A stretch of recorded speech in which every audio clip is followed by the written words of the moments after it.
오늘 받으실 하나님의 말씀은 구약 성경 이사야 7장 10절에서부터 17절 말씀까지입니다. 이사야 7장 10절에서부터 17절 말씀까지 우리 다 같이 우리 스크린을 보시면서 합독했으면 좋겠습니다. 여러분들 가지신 성경도 같이 보셔도 되는데 이제 번역본들이 좀 다른 분들이 있으니까는 우리 통일성을 위해서 앞에 보여지는 스크린에 있는 성경 구절을 또 같이 한번 읽었으면 좋겠습니다. 우리 10절 말씀부터 같이 읽습니다. 시작. 여호와께서 또 아하스에게 일러 가라사대 너는 내 하나님 여호와께 한 징조를 구하되 깊은 데서든지 높은 데서든지 구하라. 아하스가 가로되 나는 구하지 아니하겠나이다. 나는 여호와를 시험치 아니하겠나이다 한지라.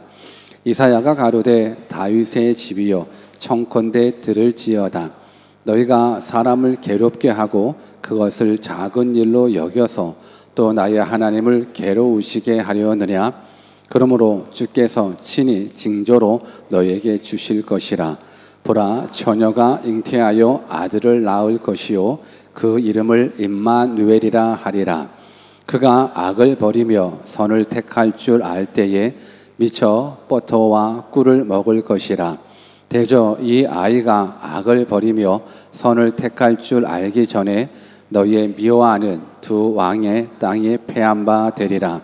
여호와께서 에브라임이 유다를 떠날 때부터 당하여 보지 못한 나를 너와 내 백성과 내 아비 집에 임하게 하시리니 곧 아수르 왕의 오는 날이니라. 아멘. 우리 하나님 항상 좋으신 하나님이십니다. 우리는 늘 이렇게 고백을 하죠. God is good all the time. 여러분 우리가 기억해야 될 건 sometime God is good이 아닙니다. 이 all the time 안에는 여러분들이 어려울 때도 여러분들이 힘들 때도 다 포함되어 있습니다.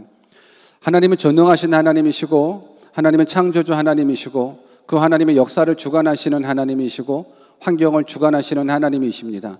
그 하나님이 여러분들을 가장 사랑하십니다. 그렇기 때문에 지금 내 생각에는 내게 처해져 있는 환경이 아픔이고 내게 처해져 있는 환경이 고난일지라도 그건 여러분들을 위한 하나님의 특별한 계획이다 저는 생각합니다. 하나님을 향한 그 믿음이 무엇입니까? 하나님을 향한 절대적인 그 믿음. 우리는 늘 고백하는 겁니다. 우리 하나님은 항상 좋으신 하나님, 항상 선하신 하나님. 여러분 이 믿음의 고백이 여러분들의 진실된 믿음의 고백이 되기를 주님의 이름으로 축원합니다. 우리는 또 이렇게 고백을 합니다. I am nothing without God. 하나님 없이는 우리는 nothing입니다. 여러분들 이 시대 전 세계를 한번 바라보십시오. 바이러스 하나만 가지고도 세계가 벌벌 떨고 있습니다. 내가 내 건강을 내가 지킬 수 있겠습니까? 내가 내 가정을 내 힘으로 내 능력으로 지킬 수 있습니까? 못 지킵니다.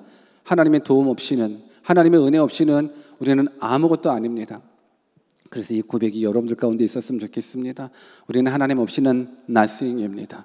그런데 하나님이 함께 하시면 능치 못함이 없습니다. 또 이렇게 고백해 볼까요? With God, nothing is impossible.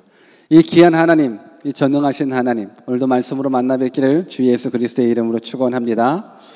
오늘의 뜻을 정한 인생 203번째 시간으로 임마누엘이라는 제목을 가지고 하나님의 말씀을 증거하겠습니다. 여러분 임마누엘은 히브리어로 하나님이 우리와 함께라는 합성어입니다. 하나님이 우리와 함께라는 이 합성어. 임마누엘이라는 이 단어를 들으면 우리 많은 그리스도인들의 이 고정관념 속에 뭘 떠올리냐면 항상 크리스마스를 떠올리게 됩니다. 왜 크리스마스를 떠올리게 되냐면 우리 성경 같이 한번 읽어볼까요? 마태복음 1장 23절. 이 성탄절 때마다 많이 들려졌었던 그 하나님의 말씀이기 때문에 그래. 같이 읽어볼게요. 시작. 보라 처녀가 잉태하여 아들을 낳을 것이요 그 이름은 임마누엘이라 하리라 하셨으니 이를 번역한즉 하나님이 우리와 함께 계시다 함이라. 항상 성탄절 때마다 크리스마스 때마다 이 모습들 이 말씀을 가지고 예수 그리스도의 탄생을 이야기하게 됩니다. 오늘은 저는 여러분들이 성탄절 때마다 생각나는 1년에 한 번 정도 생각하는 그 임마누엘에 대한 예수 그리스도의 탄생에 대한 그 모습만이 아니라 사실 이 임마누엘이 언제 우리에게 약속되었는지 그 약속의 시작을 한번 경험해 봤으면 좋겠습니다. 왜 하나님께서 우리 인생 가운데 임마누엘을 허락해 주셨는지, 그리고 그 임마누엘의 성취가 우리에게 어떤 의미인지를 여러분들의 말씀을 통해서 깨닫기를 다시 한번 주 예수 그리스도의 이름으로 축원합니다. 우리 한번 열왕기하 16장 2절에서 4절 말씀을 같이 한번 읽어볼까요? 이제 임마누엘의 시작이 어느 때부터 시작되었는지를 우리가 본격적으로 한번 찾아가 보겠습니다. 열왕기하 16장 2절에서 4절 말씀 같이 읽읍시다. 시작. 아하스가 위에 나아갈 때에 나이 20세라 예루살렘에서 16년을 치리하였으나 그 조상 다윗과 같이 아니하여 그 하나님 여호와 보시기에 정직히 행치 아니하고 이스라엘 열왕의 길로 행하며 또 여호와께서 이스라엘 자손 앞에서 쫓아내신 이방 사람의 가증한 일을 본받아 자기 아들을 불 가운데로 지나가게 하며 또 산당과 작은 산 위야 모든 푸른 나무 아래서 제사를 드리며 분향하였더라. 오늘 본문의 배경은 유다 왕 아하스 왕 때의 일입니다. 방금 읽은 본문을 통해서 알 수 있었듯이 이 아하스는 유다 왕입니다. 다윗의 혈통을 따라 세워진 왕이었습니다.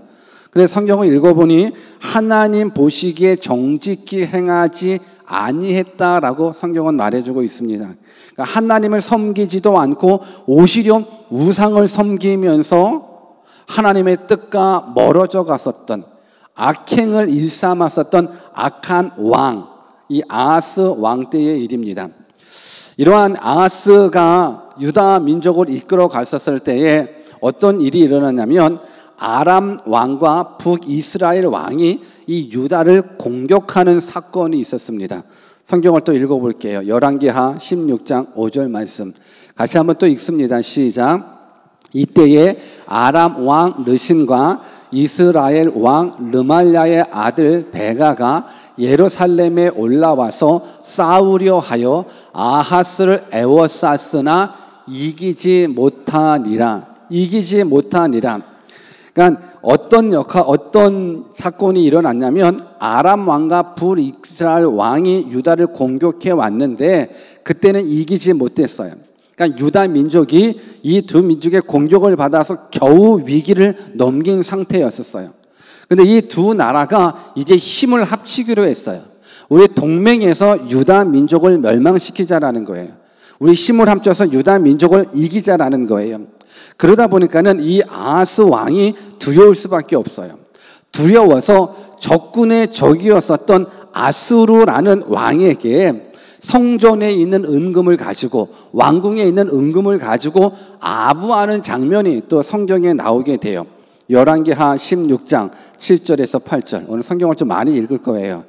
그러니까 재미있을 거예요. 여러분들이 한번 성경을 잘 읽어보십시오. 그러면 어떤 스토리 진행되는지 우리 같이 한번 더 읽어볼게요. 7절 8절 시작. 아하스가 아수르 왕 디글랏 빌레셀에게 사자를 보내어 이르되 나는 왕의 신복이요 왕의 아들이라 이제 아람 왕과 이스라엘 왕이 나를 친히 청컨대 올라와서 나를 그 손에서 구원하소서 하고 여호와의 전과 왕궁 곳간에 있는 은금을 취하여 아수르 왕에게 예물로 보내었더니, 여러분들 지금이 어떠한 상황인지 이해하십니까?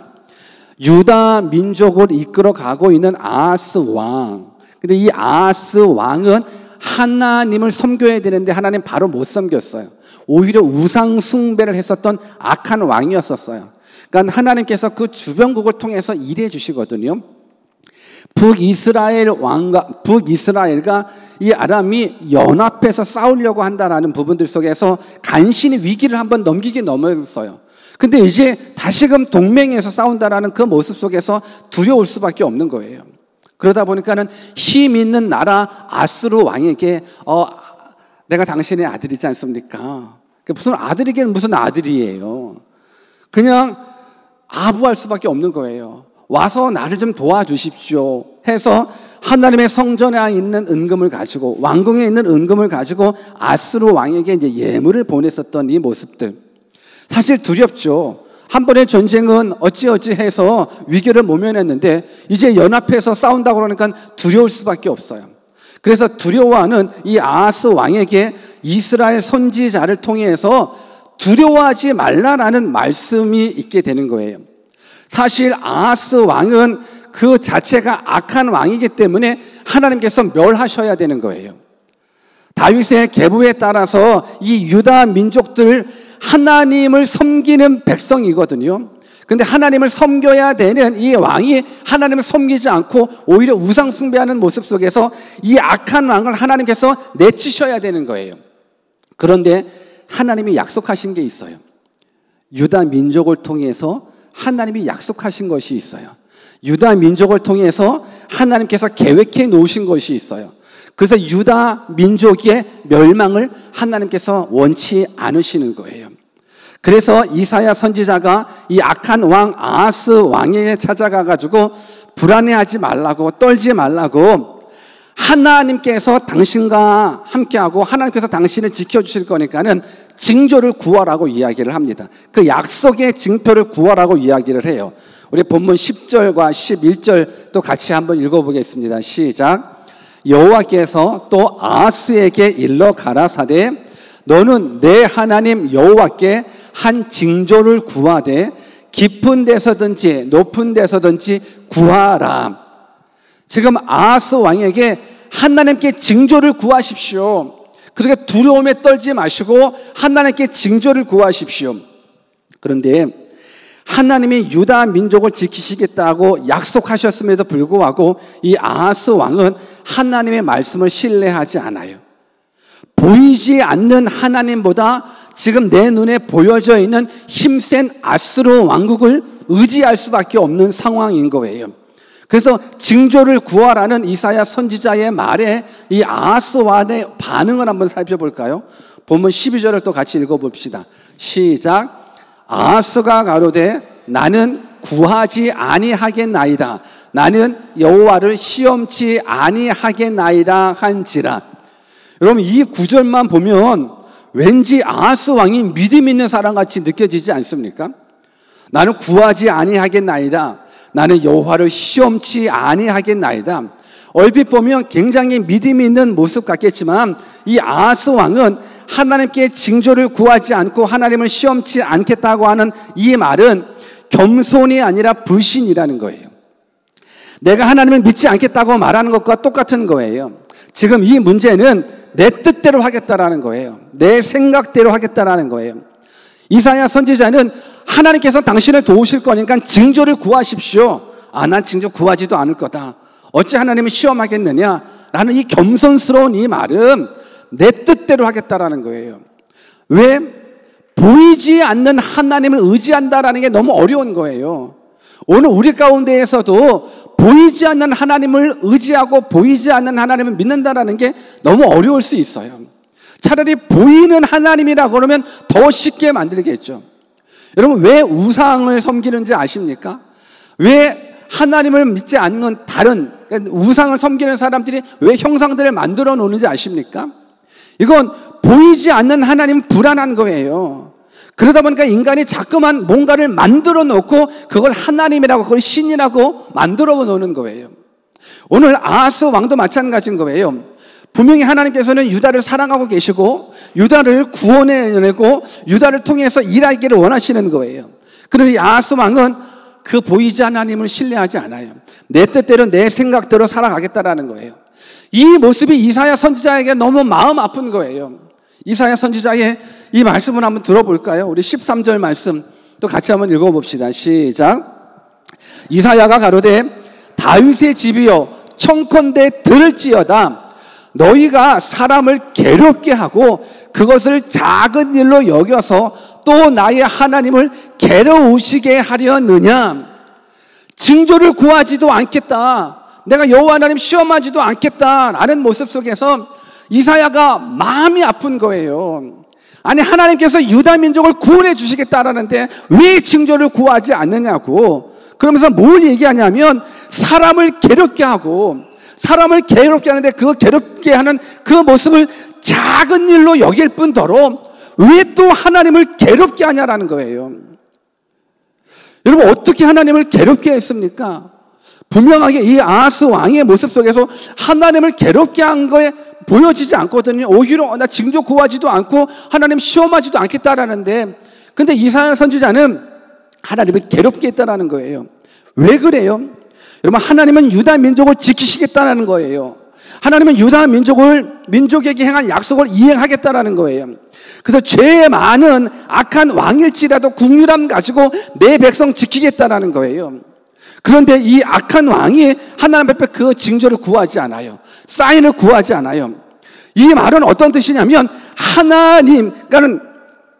하나님께서 구원해 내시고자 하시는 그 마음을 저버리는 거예요. 하나님께서 기회를 주시고 어찌하든지 간에 하나님께서 우리를 사랑하시고 구원해 주시려고 그러는데 그 마음을 이해하지 못하는 것, 그러니까 그 마음이 하나님 편에서는 괴로운 모습이 되는 거예요. 여러분, 이건 우리들에게도 너무너무 중요해요. 하나님은 여러분들을 사랑하십니다. 하나님은 여러분들을 사랑하십니다. 그래서 정말 비록 어려움이 있을지라도, 비록 여러분들 가운데에 하나님을 떠난 삶의 모습이 있을지라도 하나님께 돌아오셔야 되지 않겠습니까? 오늘 하나님 앞에 징조를 구했으면 좋겠어요. 오늘 그 악한 왕의 이 모습 속에서도 하나님은 끝까지 유다 민족을 구원하실 계획을 갖고 계십니다. 그래서 징조를 보여주시는데 그 징조가 본문 14절에 나와 있어요. 우리 14절을 또 같이 한번 읽어보겠습니다. 같이 읽습니다. 시작. 그러므로 주께서 친히 징조로 너희에게 주실 것이라. 보라, 처녀가 잉태하여 아들을 낳을 것이요 그 이름을 임마누엘이라 하리라. 여러분, 이 말씀 우리가 한번 잘 되새김질 했으면 좋겠어요. 하나님은 유다 민족을 구원할 계획을 갖고 계십니다. 근데 이 악한 왕의 이 모습 속에서 하나님은 너무너무 가슴 아픈 거예요. 이사야 선지자를 통해서 내가 너를 책임지겠다라는 것, 이 모습이 하나님 앞에 좀 징조를 구하라라고 이야기를 합니다. 근데 그 징조를 구하지 않아요. 너무너무 마음 아프게 해요. 그럼에도 불구하고 하나님께서 유다 민족을 구원할 징조를 말씀해 줘요. 이 징조가 무엇입니까? 바로 하나님이 우리와 함께 계신다라는 임마누엘인 거예요. 보라, 처녀가 잉태하여 아들을 낳을 것이요 그 이름을 임마누엘이라 하리라. 여러분, 아까 말씀드린 대로 임마누엘이라는 뜻은 하나님이 우리와 함께 계시다라는 거예요. 하나님이 우리와 함께 하신다라는 것, 이것이 유다 민족을 구원하시고자 하시는 하나님의 징조였다라는 거예요. 임마누엘은 온 세상을 구원하실 하나님의 사인이 되신다라는 거예요. 마태복음 1장 23절 아까 우리가 읽었어요. 한 번 더 같이 읽어볼까요? 시작. 보라, 처녀가 잉태하여 아들을 낳을 것이요 그 이름은 임마누엘이라 하리라 하셨으니 이를 번역한 즉 하나님이 우리와 함께 계시다 함이라. 여러분, 처녀가 잉태하여 아들을 낳았대요. 여러분, 처녀가 잉태하여 아들을 낳을 수 있어요? 남자의 씨앗 없이 어떻게 처녀가 아들 잉태할 수 있어요? 아니요. 근데 성경은 우리들 가운데 약속해 주셨어요. 처녀가 잉태하여 아들을 낳을 것이래요. 그 아들이 누군데요? 그 아들이 예수 그리스도이신 거예요. 하나님께서는 유다 민족을 구원하시기 위해서 징조를 보여주셨는데 그 징조가 뭐냐면 처녀가 잉태하여 아들을 낳을 것이니 그 이름이 임마누엘이라는 거예요. 그러니까 하나님께서 유다 민족을 구원하시고자 하시는 그 징조, 그 사인은 바로 예수 그리스도라는 거예요. 하나님께서 우리와 함께 해주신다는 그 약속이라는 거예요. 근데 하나님은 우리에게 얼마나 친절하게 우리를 약속해 주시는지, 하나님이 너와 함께 하신다라는 이 함께 한다라는 걸 보여주기 위해서 보이지 않는 하나님을 보이는 하나님으로 우리 앞에 나타내 주셨다라는 거예요. 여러분, 함께 한다라는 건 우리들 가운데선 어려워요. 보이지 않는데 함께 한대요. 이게 어려운 거예요. 그러니까 어렵기 때문에 보이지 않는 하나님을 보이는 하나님으로 우리와 함께 계시다라는 부분들의 사인이 바로 예수 그리스도신 거예요. 성경을 또 같이 읽어볼까요? 성경을 같이 한번 읽어봅시다. 성경은 어디를 읽어야 되냐면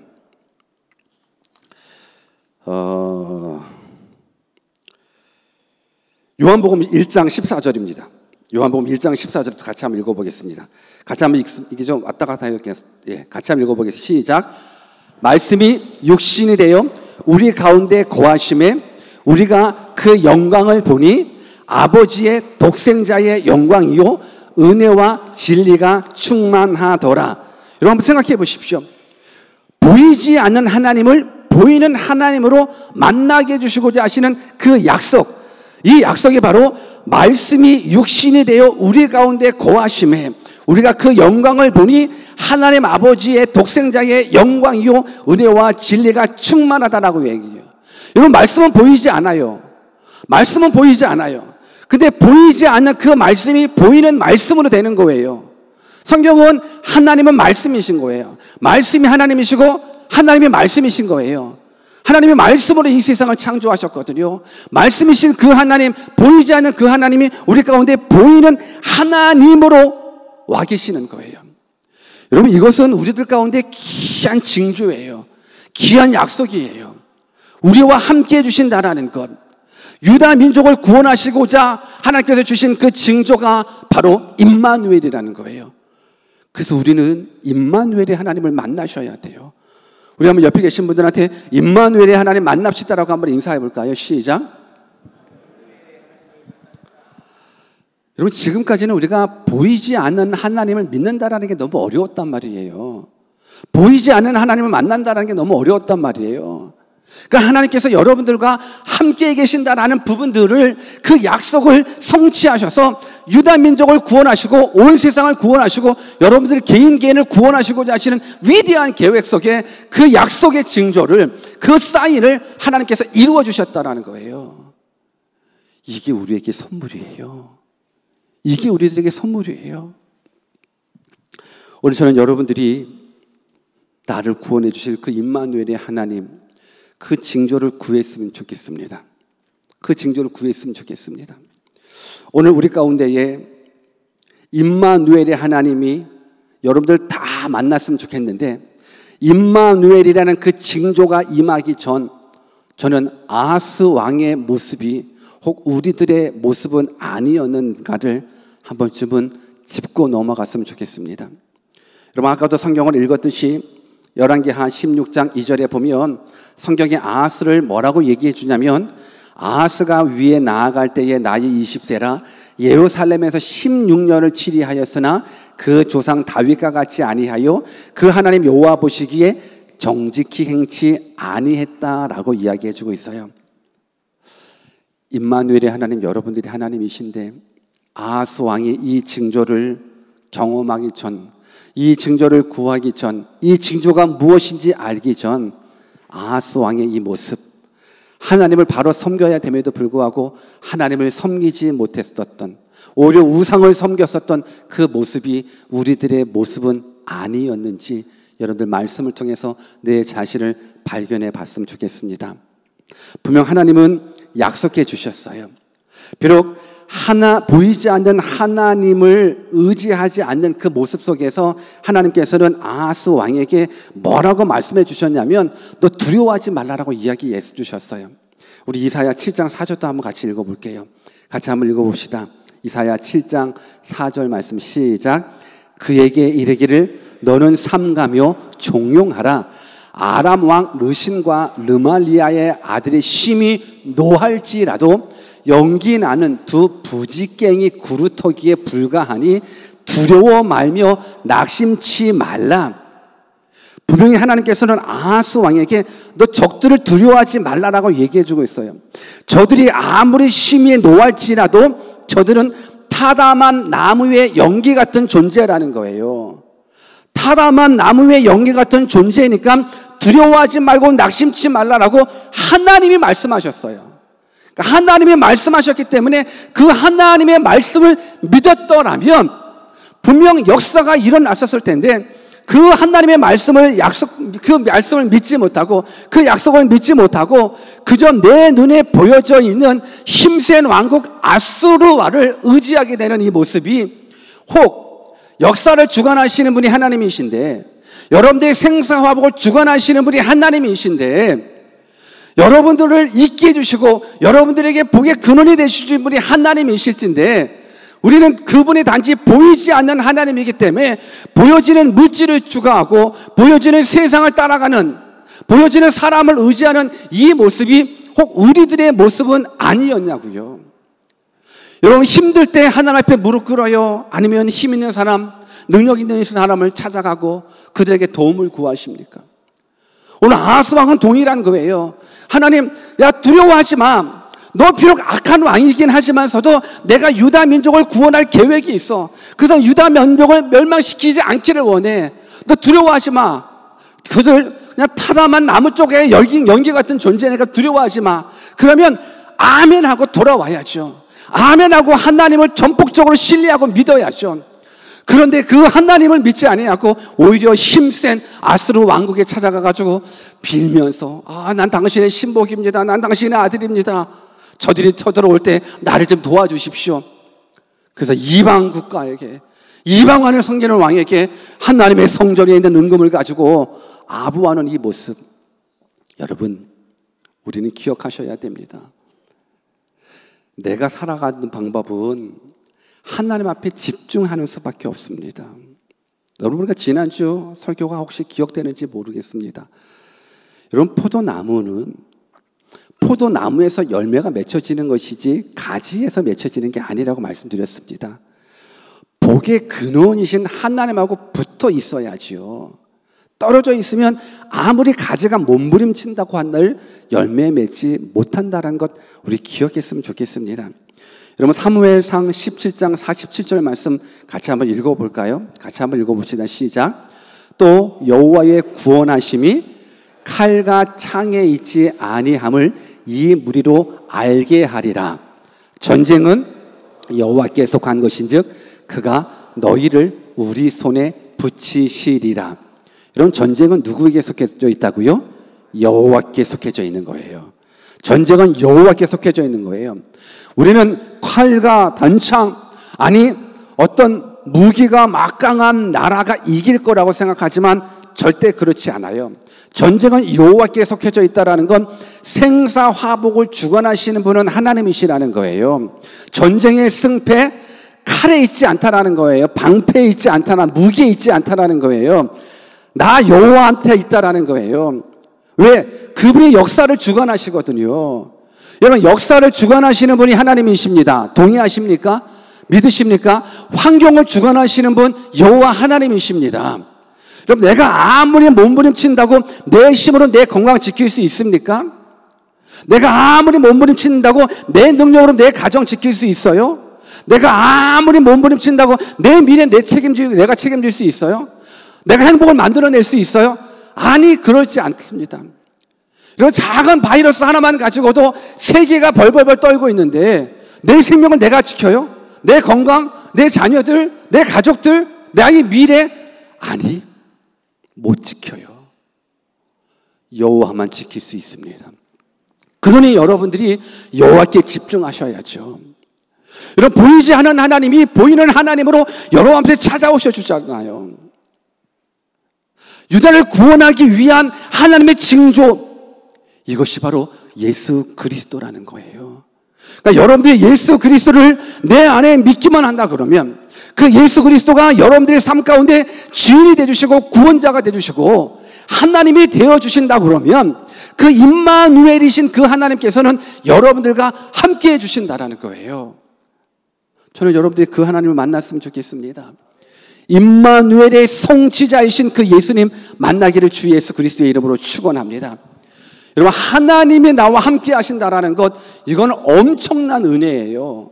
하나님이 나와 함께 한다라는 건 엄청난 축복이에요. 여러분, 우리가 한번 이렇게 생각해 봤으면 좋겠습니다. 어떤 행사에 누가 참석하느냐에 따라서 그 행사의 품격이 굉장히 올라가는 부분들이 있어요. 예를 들자면 만약 여러분들이 결혼할 때 국회의원이 참석한다 그러면 어떨 것 같습니까?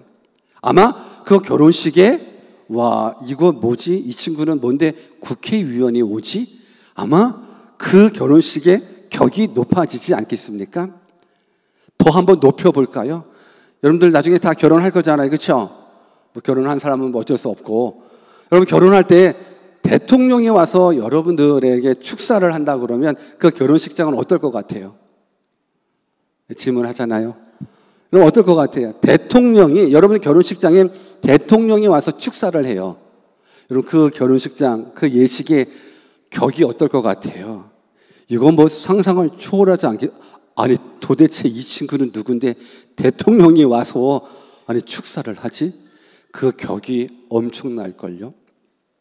종종 뉴스에 보면 뭐 장례식장 뭐 이런 모습 속에서 이 대통령의 근조한이 장례식장에 비춰지는 모습들을 우리 뉴스를 통해서 봐요. 저는 대통령이 가지 않았어도 대통령이라는 이름으로 보내져 있는 그 근조한 하나만 장례식장에 있어도 많은 사람들은 도대체 돌아가시는 분은 어떤 분이시고 이분의 가족들은 누구시길래 대통령의 근조화환까지 보내지? 여러분 그 격이 느껴지십니까?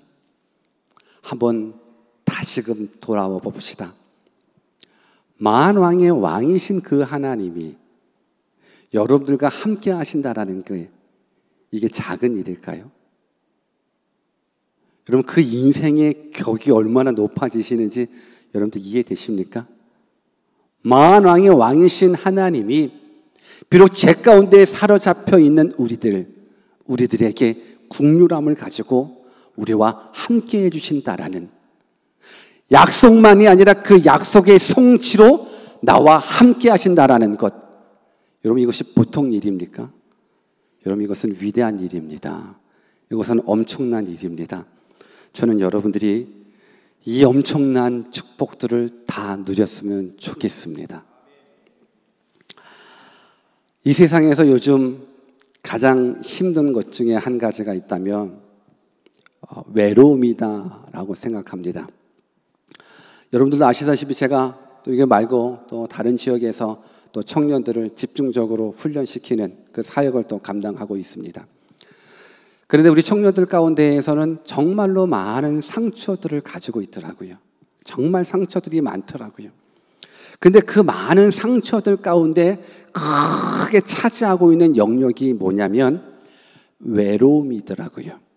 어떤 외로움이냐면 이 대한민국이 참 변화되는데 많은 학생들이 어릴 적부터 겪어왔었던 아픔이 왕따였었어요. 왕따. 유치원 때부터, 초등학교 때부터, 중학교 때부터 왕따를 당하니까 온전한 학교 생활을 하지 못하더라고요. 왕따를 당하니까 그 외로움에 못 이겨서 때로는 우울증도, 때로는 공황장애도 나오고 때로는 정신병까지 앓게 되는 이 모습들이 이제는 비일비재해요. 너무너무 많아요. 외로움이라는 것. 여러분 인생 가운데에서도 외로움이라는 부분들이 크게 차지할 거예요. 외로움은 진짜 무서운 거예요. 여러분 감옥에 안 가보셨죠? 이 말하는 게 좀 무섭죠? 감옥에 안 가보셨죠? 여러분 감옥에 수감될 때 수감된 사람들에게 있어서 가장 무서운 형벌이 뭔지 아십니까? 독방이에요. 독방. 여러분 독방 물론 안 있어봤습니다.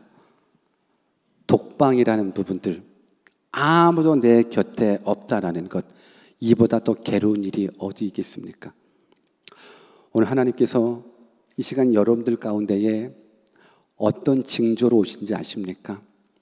임마누엘로 찾아와 주십니다.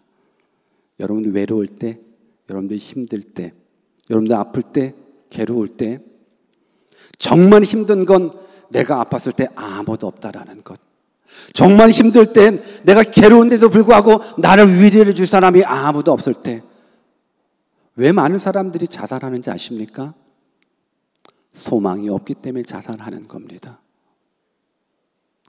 오늘 하나님께서는 임마누엘의 하나님으로 여러분들이 찾아와 주십니다. 근데 그냥 동행만 해주시는 분은 아니시에요. 구경꾼으로 우리와 함께 해주시는 분이 아니라 내 아픔을 아시는 하나님, 내 근심을 아시는 하나님, 내 괴로움을 아시는 하나님, 그걸 알므로 끝나지 않고 내 기쁨, 내 슬픔을 기쁨으로 바꿔주실 수 있는 분, 나의 괴로움을 기쁨으로 바꿔주실 수 있는 분, 이 하나님이 여러분들과 함께 해주신다 약속해주고 있습니다. 이것이 얼마나 큰 위로입니까? 이것이 얼마나 큰 기쁨입니까? 여러분, 임마누엘의 하나님 만나셔야 되지 않겠습니까? 저는 여러분들 모두가 이 임마누엘의 하나님 다 만나기를 주 예수 그리스도의 이름으로 축원합니다. 저는 임마누엘의 하나님 이 설교를 준비하면서 매번 설교 시작 전에 우리가 고백했었던 짧은 영어의 문장이 떠올랐습니다. With God, nothing is impossible. 근데 이 말씀을 준비하면서 제게 더 크게 다가왔었던 건 Nothing is impossible이 아니더라고요. 저는 with God이 더 커지더라고요. 여러분, with God, 외로운 인생길을 걸어가고 있는 우리들 가운데 with God, 힘든 인생길을 걸어가고 있는 우리에게 with God, 내 힘으로 내 능력으로 해칠 수 없는 절망 가운데 살아가고 있는 우리들 가운데 with God, 이것이 얼마나 큰 힘이 되는지 모릅니다. 하나님이 여러분들과 함께 해주십니다. 하나님이 여러분들과 함께 해주십니다. 이 약속을 여러분들이 다 경험하기를 주님의 이름으로 축원합니다. 한 가지 이야기만 하고 말씀을 마치고 기도하겠습니다.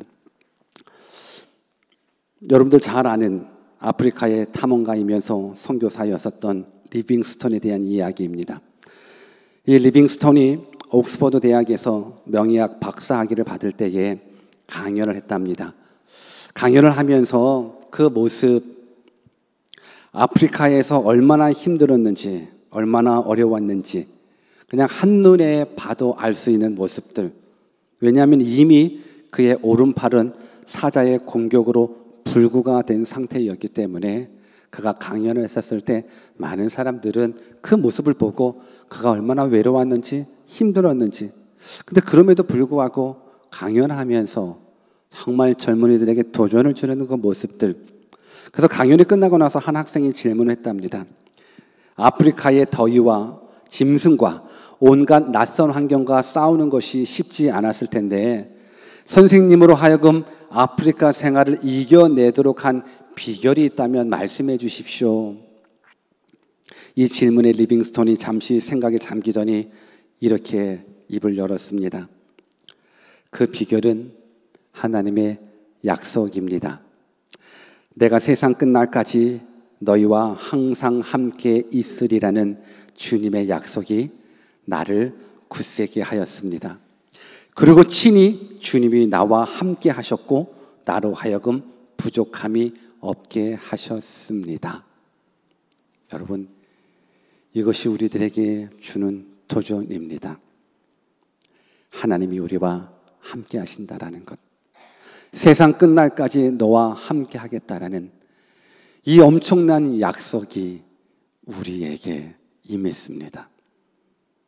말씀을 마칩니다. 우리는 아하스 왕같이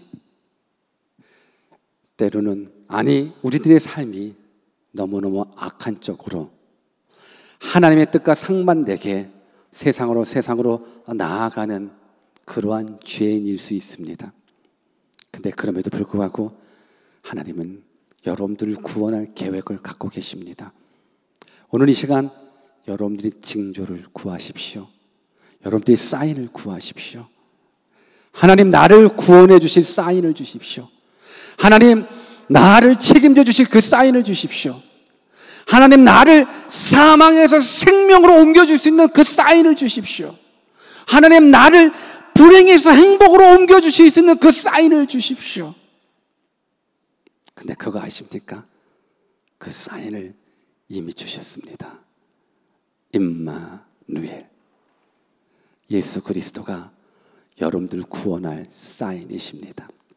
이 예수 그리스도를 내 마음의 주인으로 구원자로 믿어 사망에 묶임당하고 죄악에 묶임당했다는 우리들의 모습 이제는 생명으로 바뀌어주십시오. 지옥으로 달려가는 우리들의 모습이라 그러면 임마누엘이신 그 하나님 만나 천국으로 달려나아가는, 그래서 이 땅에서도 천국의 삶을 살고 죽어서 영원한 생명의 천국을 누리시는 우리 대형님들 모두 되시기를 주 예수 그리스도의 이름으로 축원합니다. 같이 한번 기도하겠습니다. 오늘 이 시간 여러분들의 아픔을 떠올려 보십시오. 여러분들의 슬픔도 떠올려 보십시오. 여러분들의 외로움도 떠올려 보십시오. 이 세상 살아가면서 나 혼자 있다라는 것처럼 어렵고 힘든 일이 또 있겠습니까?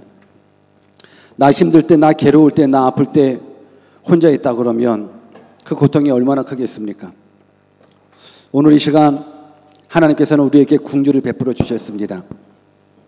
아하스 왕같이 악행을 자항했었던 그 왕에게도 하나님께서 유다 민족을 향한 구원의 계획이 있으셔서 징조를 좀 구해보라고, 우리를 사랑하는 그 사인을 좀 구해보라고. 오늘 이 시간 이제 우리 차례입니다. 여러분들 사인을 한번 구해보세요. 하나님이 여러분들을 얼마나 사랑하시는지 사인을 한번 구해보세요. 여러분들의 가정을 회복시켜 주실 겁니다. 여러분들의 영혼을 회복시켜 주실 것입니다. 오늘 그 사인이 임마누엘이라는 것. 그래서 이 시간 기도할 때 주신 말씀 붙잡으면서 하나님이 나와 함께 해주신다라는 이 사인 붙잡고 내가 인생길 걸어가오니 하나님 도와주십시오. 나를 회복시켜 주시고 내 가정을 회복시켜 주시고 내 미래 가운데 하나님의 도우심이 날마다 함께 해주십시오라고 우리 같이 한번 주신 말씀 붙잡고 기도하도록 하겠습니다. 기도하십시다.